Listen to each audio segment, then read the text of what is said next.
Sono orefici, maestri del rame, orologiai, pasticceri, titolari delle attività che rappresentano la memoria storica, l'identità dei quartieri e hanno contribuito alla ricchezza del territorio. Botteghe riconosciute come valore e luogo storico del commercio, 11 di Vicenza, 2 di Bassano, una di Montecchio, da Confesercenti e dall'assessore regionale alle attività produttive Roberto Marcato. Ormai dal 2014 che abbiamo anche ottenuto l'albo regionale delle botteghe storiche e questo sia per un riconoscimento del grande lavoro fatto dai titolari e anche dalle successive generazioni, ma anche e soprattutto per riuscire a ottenere un sostegno a queste attività. La Botteghe Storiche noi è un'iniziativa che abbiamo a livello non solo provinciale ma anche regionale.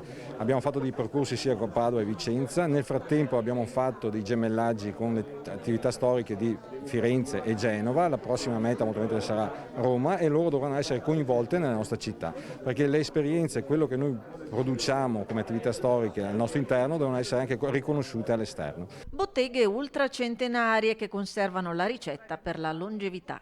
Noi siamo aperti da 124 anni, siamo aperti. Non so quale sia il segreto secondo me, penso sia un misto di bravura, fortuna e una serie di cose, secondo me c'è un po' tutto, comunque tanta passione. Se fai quello che ami, anche nei momenti più difficili riesci a passare i periodi e lavorare. Noi siamo 4 generazioni che facciamo lo stesso mestiere di padre in figlio e la lavorazione è sempre artigianale come allora.